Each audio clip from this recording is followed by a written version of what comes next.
Sadio Diallo. Place maintenant à l'invité dans ce journal.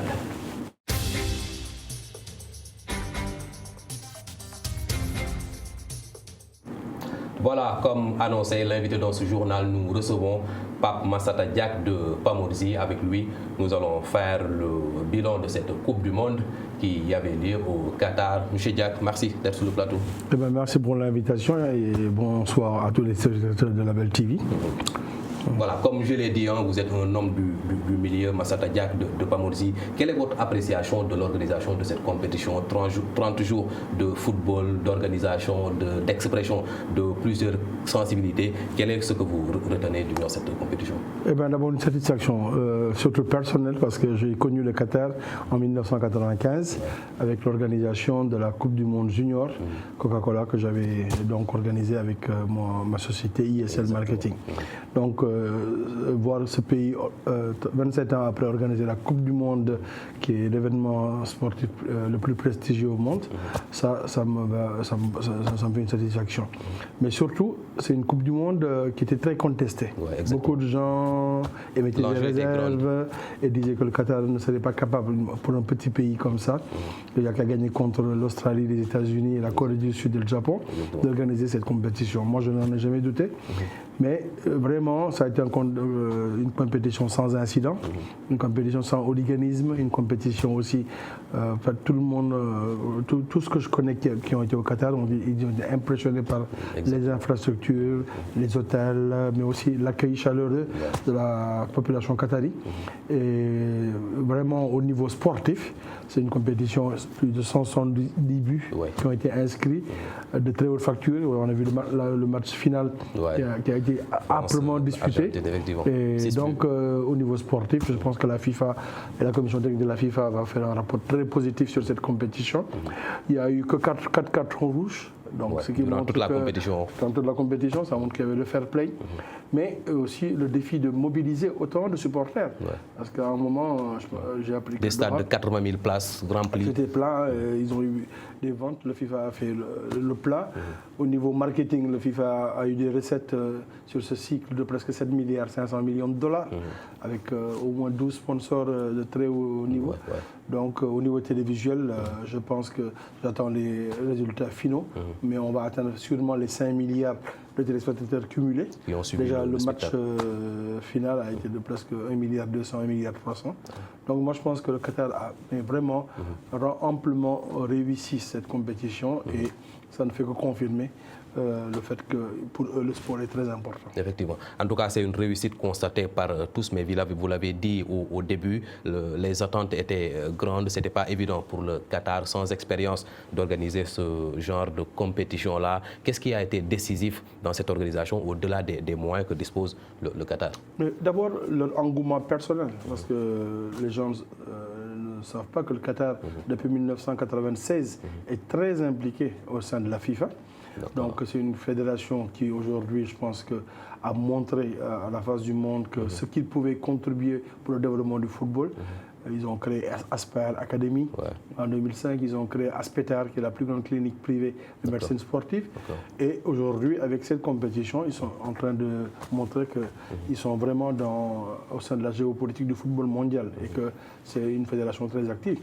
Mais ce qui m'a le plus satisfait surtout, c'est vraiment la mobilisation de la population qatari. Alors ils ont pratiquement pas nombreux, mais très engagés. Et j'ai appris que pratiquement tous les fonctionnaires de l'État, même des entreprises privées, étaient à la disposition du comité d'organisation comme volontaires.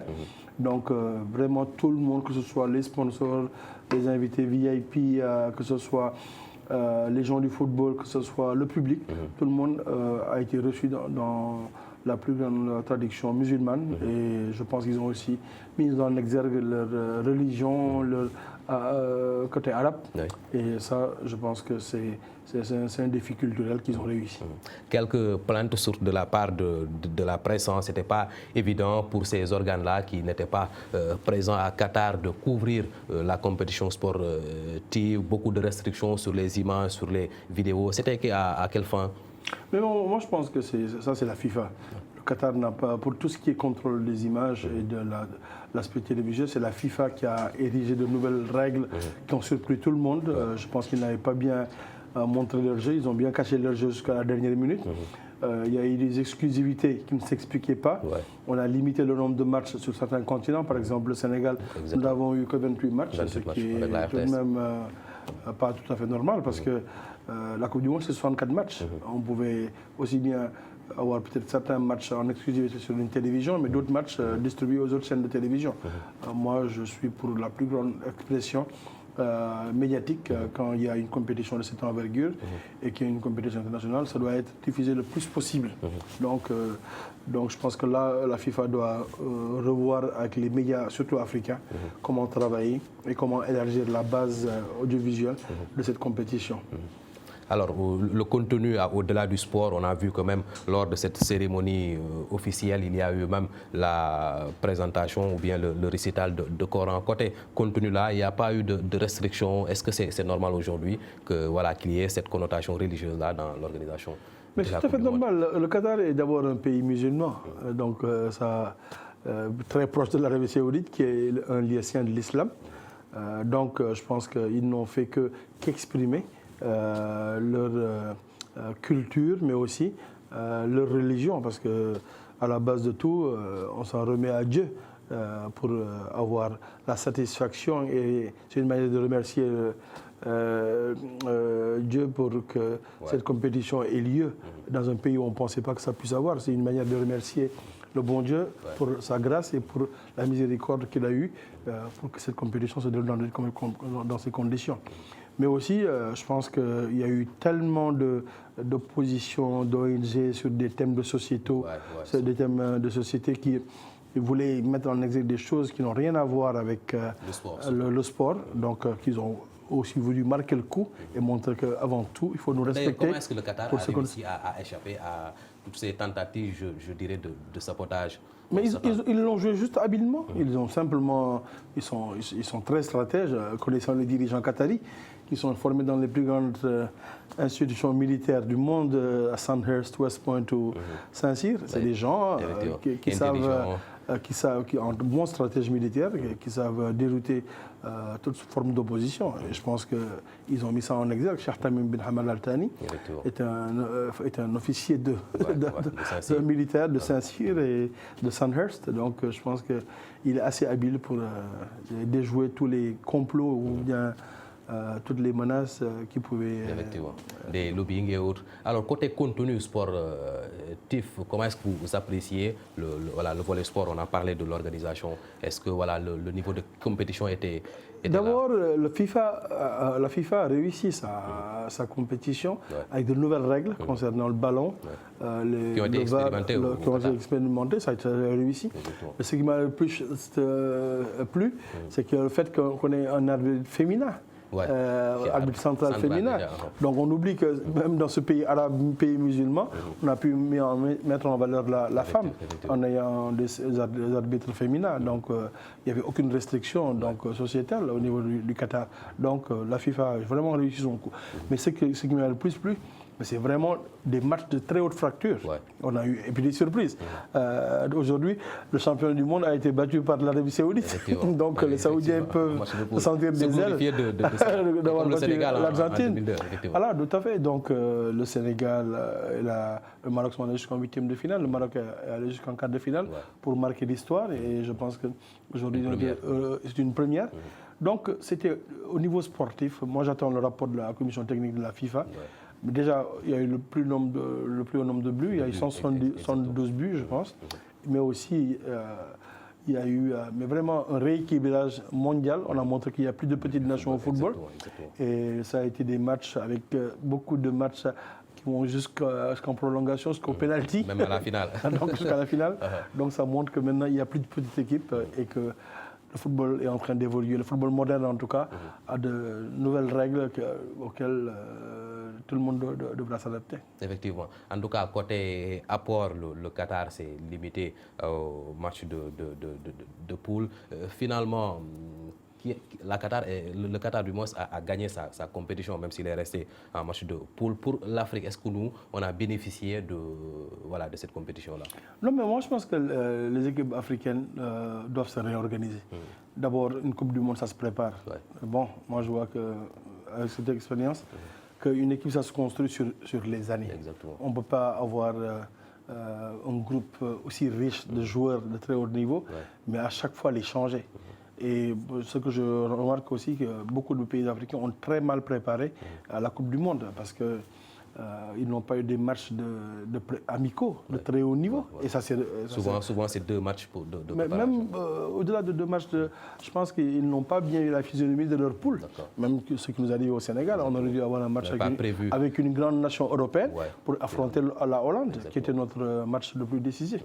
Donc, je pense qu'ils doivent se remettre en question.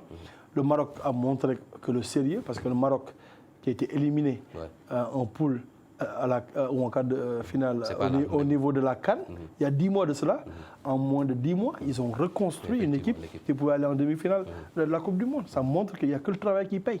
Mais il faut un travail sérieux, professionnel, rigoureux, et avec aussi des matchs de très haute facture, une bonne préparation, avec des moyens qu'il faut pour aller à la Coupe du Monde.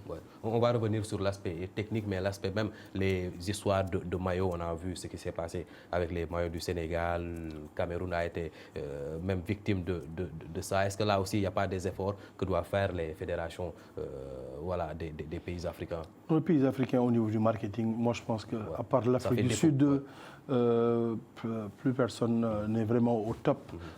Parce que le lien le plus important entre une équipe nationale et ses supporters, c'est un maillot. Même au niveau des clubs. Aujourd'hui, quand on parle d'un transfert d'un très grand joueur, c'est le club qui présente.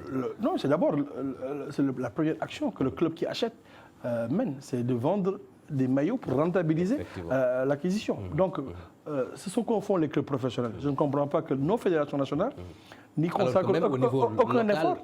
Les clubs ici font la même chose, ils font la promotion de leurs maillots. Mais j'ai découvert un jeune là, sur Twitter qui s'appelle Boubacar Niasse, qui a osé proposer des maillots au Casasport, qui devait aller en Ligue des Champions. Alors dès que j'ai vu ça, je me suis dit, mais justement, c'est ce que la fédération devait faire. Ils ont fait des shootings Casasport avec dans la nature et autres. Alors donc, c'est des choses à montrer à la fédération, aux fédérations africaines. Le Cameroun, s'est pris un peu trop tard avec leur nouveau équipementier, mais je pense qu'aujourd'hui, les fédérations doivent se réorganiser, essayer de renforcer ce lien affectif entre l'équipe nationale, qui est une équipe de souveraineté nationale, et les liens avec les supporters. Organiser un bon programme de licensing et de merchandising pour ne pas seulement dépendre des subventions de l'État. Aujourd'hui, le Sénégal avait 10 mois pour pouvoir s'organiser et avoir une boutique des Lions, avoir des produits dérivés et mobiliser toute la population, galvaniser toute sa population, les supporters. À la place, on n'a même pas senti le marché avec les petits commerçants de Tout à fait, mais on n'a même pas senti, qu'on avait une Coupe du Monde au Sénégal. Donc le drapeau national a été donné au Qatar, donc on aurait pu faire un très grand match amical ici au Sénégal, galvaniser, faire un très grand dîner et aller vers le mondial. Moi, je pense on va rester sur ce volet marketing et promotion, comme l'a fait le Qatar. Le Qatar, qui au-delà du sport a vendu culturellement son pays, la destination. Est-ce que là aussi les pays africains qui avaient une bonne tribune pour montrer cela n'ont pas failli dans cela? Mais justement, la destination Sénégal, par exemple, pouvait être vendue au Non, mais tout à fait. Mais moi, je pense que ce soit le Cameroun, que ce soit le Maroc, que ce soit la Tunisie, que ce soit le Ghana, la Coupe du Monde était le moment de créer un impact économique au niveau du tourisme, au niveau aussi de l'industrie du football local. Aujourd'hui, les effets induits de cette Coupe du Monde ne se feront pas sentir au niveau du football local. Parce qu'il n'y a même pas un joueur Le Maroc peut le faire parce qu'ils ont envoyé des joueurs des clubs locaux. Mais au Sénégal, il n'y a aucun joueur de club local qui a été dans l'équipe. Donc aujourd'hui, on ne verra pas les effets induits. Peut-être la fédération va débourser beaucoup d'argent pour financer leurs compétitions, leurs équipes nationales, mais rien ne se fera sentir au niveau local. Il y a peut-être une bonne visibilité du Sénégal depuis 2002, où on pense que le football sénégalais est un football d'excellence. On a les centres de formation qui exportent beaucoup de joueurs. Bon, mais ça, ce n'est pas un effet pour la population sénégalaise. Ce qu'on doit faire maintenant, c'est organiser tout ceci à travers des académies de football, comme le Maroc l'a fait. Et je pense que le Maroc est le parfait exemple que toutes les fédérations africaines doivent copier. Mais c'est surtout 3 mois ou 4 mois avant la Coupe du Monde. Il faut une campagne de mobilisation, de galvanisation. Connue de tous pour pouvoir être supporté. Et ça passe par le licensing merchandising. Il n'y a pas d'autre lien. Et aussi organiser des matchs de très haute facture au Sénégal, ou bien dans leur pays respectif. Bon, beaucoup de pays sont allés se préparer à Abu Dhabi ou à Dubaï, à côté, pour avoir les conditions de Doha. Bon, c'est peut-être subtil de le faire, mais je pense que ça n'aide pas la promotion du football au niveau de la Coupe du Monde au niveau local. Alors, vous l'avez rappelé, Qatar a été toujours présent dans la FIFA, mais sportivement, ils n'attendaient pas à gagner des matchs. Finalement, quel est le gain du Qatar avec l'organisation? Bon, d'abord, il faut dire que le Qatar, l'impact économique est calculé à presque 17 milliards de dollars. Ouais. Vous savez que Qatar Airways est aujourd'hui, en termes de rankings au niveau de la IATA, la plus grande compagnie aérienne au monde actuellement. Ils servent 157 destinations à travers le monde, 157 pays. Donc, c'est devenu une compagnie de référence. Ils vont utiliser cette Coupe du Monde et le sponsoring qu'ils ont avec la FIFA pour attirer le maximum de touristes. Exactement. Pour les 6 prochaines années, ils espèrent avoir au moins 50 millions de touristes. Donc, le Qatar va avoir des effets induits. Mais bon, au niveau sportif, on ne s'attendait pas à ce que le Qatar soit une merveille parce que c'est un pays, il y a 400 000 Qataris d'origine, c'est une population de 2 600 000 habitants. À moins d'exporter à moins d'importer des Brésiliens ou des joueurs, ils vont venir peut-être des Marocains, des Égyptiens. Et ça, bon, moi je pense que c'est un pays d'avenir et un pays qui a misé sur le sport. Maintenant, quand le Qatar sera candidat aux Jeux Olympiques, plus personne ne dira ils n'ont pas les moyens de le faire ou ils ne peuvent pas le faire parce qu'ils ont prouvé. Déjà, on a vu le Qatar qui s'intéresse à l'organisation de la CAN qui a déposé sa candidature. Tout à fait, mais pourquoi pas? Parce que on peut s'attendre à cette décision. Mais écoute, s'ils viennent avec une proposition mirobolante à la CAF, pourquoi pas faire une Coupe d'Afrique en territoire qatari? Parce que Qatari aussi, n'oublie pas qu'il y a beaucoup de Qataris qui sont d'origine africaine, que ce soit marocaine, algérienne, somalienne ou soudanais. Beaucoup de Qataris sont d'origine, moi j'en connais dans l'armée qatari, qui sont d'origine soudanaise ou éthiopienne. Donc moi je pense qu'aujourd'hui, on vit, comme disait le président Senghor, la civilisation de l'universel. Le monde est un village global. Alors donc on peut se sauver. Mais bon, il faudra maintenant s'adresser au public africain. Comment faire pour que chaque pays ait son public dans un pays. Mais moi je pense que c'est peut-être quelque chose pour renforcer la coopération entre l'Asie et l'Afrique. On doit faire beaucoup de coopération entre l'Afrique et l'Asie. On y a intérêt. Économiquement, ce sont les sponsors asiatiques qui financent le sport mondial. Vous avez vu les sponsors, maintenant ce sont des sponsors chinois, des sponsors qataris, des sponsors émiratis, des sponsors coréens. Ils investissent beaucoup plus sur le sport. Des sponsors japonais. Donc ce ne sont pas des sponsors européens qui financent le sport. Même au CIO, donc la plupart des sponsors ne sont pas d'origine européenne. Donc aujourd'hui je pense que ce brassage... Est-ce que ce marché-là est accessible à l'Afrique? Mais tout à fait. Vu le niveau de nos compétitions. Mais elles sont toutes présentes. Quand tu vois les produits japonais, les sponsors, Toyota, Panasonic, Bridgestone, mais ils sont présents en Afrique. Si tu vois au niveau de la FIFA, tous les sponsors que vous voyez de la FIFA sont présents en Afrique. Donc aujourd'hui, je pense qu'il nous faut renforcer cette coopération entre le Qatar et les pays africains. D'accord. Alors maintenant, c'est quoi le défi sur l'organisation? On a vu ce qu'a fait le Qatar. Ce sera quoi le défi du prochain pays qui va gagner l'organisation d'une Coupe du Monde? Ce sera les États-Unis, le Mexique et le Canada. D'abord, c'est des grands pays. Les distances vont être beaucoup plus longues. Donc, il faut une très bonne logistique. Les Américains sont réputés être un peu avares en dépenses. Ils veulent tout rentabiliser en termes de business. Je ne sais pas s'il y aura cette fluidité et vraiment cette disponibilité d'avions qui permet, mais ce sont de grands pays. Et je pense qu'il y a presque 14 villes qui vont recevoir cette Coupe du Monde. Je pense que c'est une nouvelle Coupe du Monde avec 48 équipes. Donc il y aura beaucoup plus de matchs. Il y aura un défi d'infrastructure télévisuelle au niveau des centres de presse, de médias. Je pense que la FIFA va devoir commencer déjà à présent à travailler sur là-dessus, mais surtout mettre la presse dans de bonnes conditions, mais créer cette fluidité entre les supporters, qu'ils puissent bouger entre les 3 pays. Surtout le problème de visa doit être résolu dès présent. Ce sera le principal parce que tout le monde va aller aux États-Unis. Présent pour la compétition mondiale. De retour au Sénégal, on est candidat à l'organisation de la CAN de 2026. À quel niveau nous devons nous inspirer du Qatar pour réussir? Non, c'est d'abord, on a au Sénégal un défi infrastructurel. Il nous faut construire au moins 4 stades de très haut niveau. Bon, on en a déjà un, mais les autres, il faut les mettre d'actualité. Léopold Sédar qui est en réflexion, tout à et même Iba Diop avec la visite. Non, Demba Diop, non, même pas, mais je pense qu'il faut aller dans les régions. Moi, je pense qu'aujourd'hui, un stade et une académie de football s'imposent à Diourbel. Il faut faire le stade de Saint-Louis, celui de Ziguinchor, il faut bien le reprendre. Et reprendre la Dior de Thiès. Et donc, en plus de Demba Diop, Iba Diop et Léopold Sédar Senghor, on sera dans des dispositions pour être... Mais c'est la CAN de 2027. La fédération fait un communiqué pour rectifier, parce qu'ils ne sont pas candidats pour 2025. Mais on a de la compétition en 2027, parce qu'on a de grands pays qui vont vouloir aussi organiser. Alors, je pense qu'on a fait le tour de cette question. Un dernier mot. Mais mon dernier mot, c'est d'abord vous féliciter, vous, Label TV, pour votre... la qualité de vos productions et aussi le panafricanisme que vous montrez. Je reçois très souvent donc, des brèves de vos chaînes, mais aussi d'encourager la Fédération sénégalaise de football à se remettre en question tout de suite, à préparer une nouvelle équipe pour conserver le titre de notre CAN, champion d'Afrique, et aussi de préparer un très bon dossier, parce que ce serait bien que la CAN après 1992 revient 25 ans après. Souvent, techniquement, la fédération fait défaut sur ces démarches administratives là, à faire. On a vu ce qui s'est passé. Non, il nous faut peut-être un comité de candidature indépendant de la fédération, avec des hommes d'affaires, secteur privé, et aussi des gens diplomates pour pouvoir faire un bon lobbying pour gagner ça. Et aussi vraiment encourager Aliou Cissé et son équipe pour préparer notre prochaine édition de la Coupe du Monde en 2026 aux États-Unis, avec une nouvelle génération de joueurs peut-être.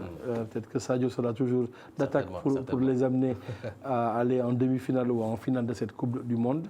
En tout cas, on les remercie pour toutes les satisfactions qu'ils nous ont values et dire que tout le peuple sénégalais doit se mettre derrière cette équipe pour emporter d'autres défis. Voilà. Nous recevions Massata Diack de Pamod Zi qui intervenait sur l'organisation de la Coupe du Monde Qatar 2022 qui est une réussite selon notre invité. C'est la fin de ce journal que nous avons eu le plaisir de vous présenter. La suite de nos programmes, c'est avec la focale du jour. Merci de nous avoir suivis à demain 20h. Bonsoir.